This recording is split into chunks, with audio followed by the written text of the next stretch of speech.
ఈరోజు ప్రపంచ మేధావి డాక్టర్ బాబాసాహెబ్ అంబేద్కర్ గురించి మాట్లాడబోతున్నాను. డాక్టర్ బాబాసాహెబ్ అంబేద్కర్ మహారాష్ట్రలోని 1891 ఏప్రిల్ 14న భీమాబాయి రాజీసప్ప అనే దంపతులకు 14వ సంతానంగా జన్మించాడు. ఈయన పేరు భీమరావు రాజీసప్పల్. ఈయన చిన్నతనంలోనే మహారాణా కులాసులో పుట్టినందుకు ఇతన్ని అణచివేయబడ్డాడు. అన్టచబుల్ మ్యాన్ గా వర్గీకరించారు.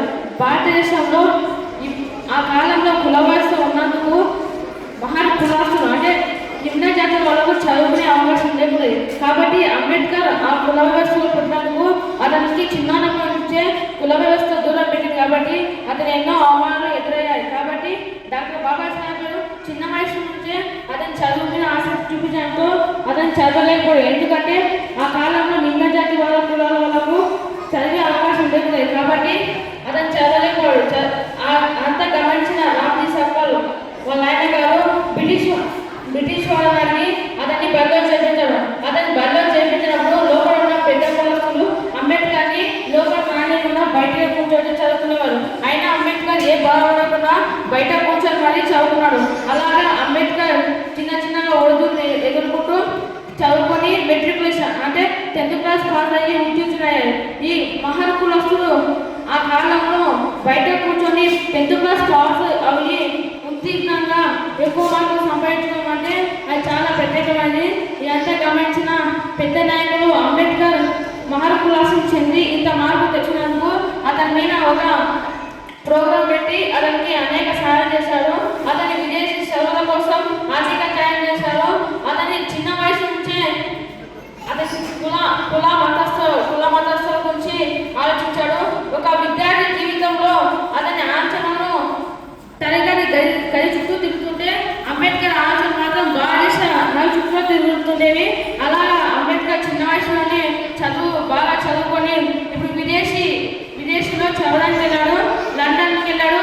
అతని 6 ఏళ్ళు ఉన్నప్పుడే వాళ్ళ అమ్మగారు చనిపోవడంతో తీవ్రమైన బాధకు గురయ్యాడు. కాబట్టి అతని నాన్నగారు ఓదార్చి అతన్ని విదేశీ చదువులకు వెళ్ళడం జరిగింది. అతన్ని రాత్రి పగలు కష్టపడుతూ ఒకరోజు దాదాపు 18 గంటలు చదువుకునేవాడు. అలా అంబేద్కర్ 18 గంటలు చదువుకుంటూ విదేశీ చదువుకొని తిరిగి భారతదేశానికి వచ్చాడు. భారతదేశానికి వచ్చినప్పుడు అతను లండన్లో ఎంత ప్రశాంతంగా ఉన్నాడో అలాగా భారతదేశంలో ప్రశాంతంగా ఉండలేదు.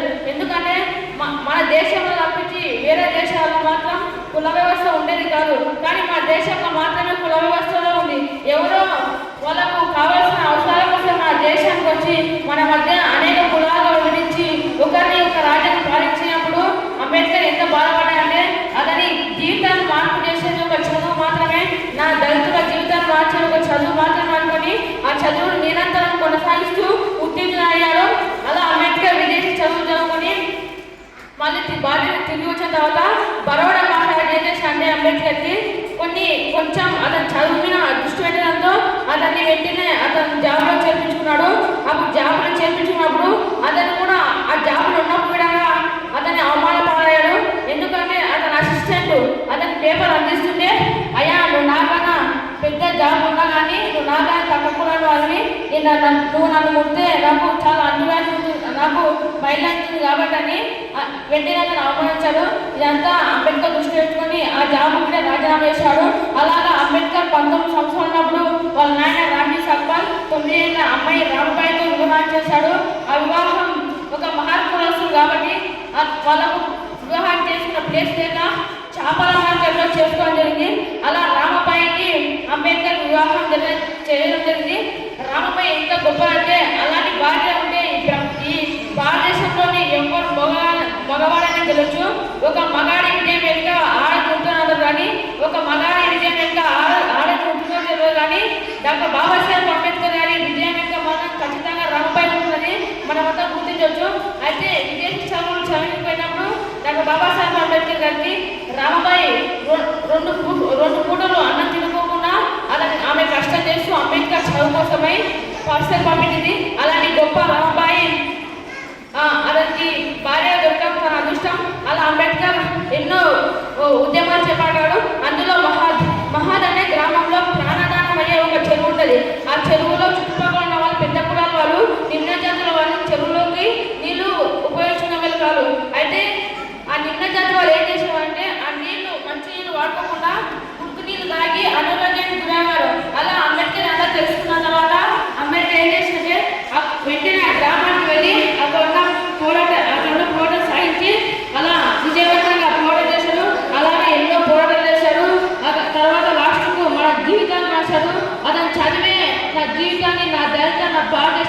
అని ప్రపంచానికి చాటితేపడు the knowledge symbol of doctor Babasaheb Ambedkar అని ప్రపంచ దేశాలు చెప్పాడు. అలా ఒక దళిత కుటుంబంలో పుట్టి ప్రపంచానికి చేసిన డాక్టర్ బాబాసాహెబ్ అంబేద్కర్ మనం ఈరోజు ఒక టీవీ స్టార్ అయినట్టే, ఒక ఉపాధ్యాయుడు అయినట్టే, అతను ఆయన చేసిన కృషి వల్లనే మనం ఈరోజు ఇంతగా చేస్తున్నాము. కాబట్టి అంబేద్కర్ ఆశ నిలవాలంటే మనకి కష్టాన్ని అతను చదువుకోవాలనుకుంటున్నాను. జై భీమ్, జై భారత్. జై భీమ్ అంటే జ్ఞాన మంచిలాగా అంటుంది.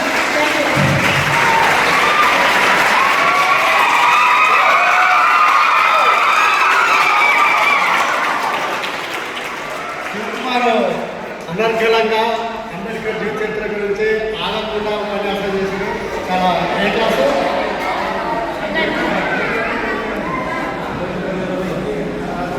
10th క్లాస్ విద్యార్థి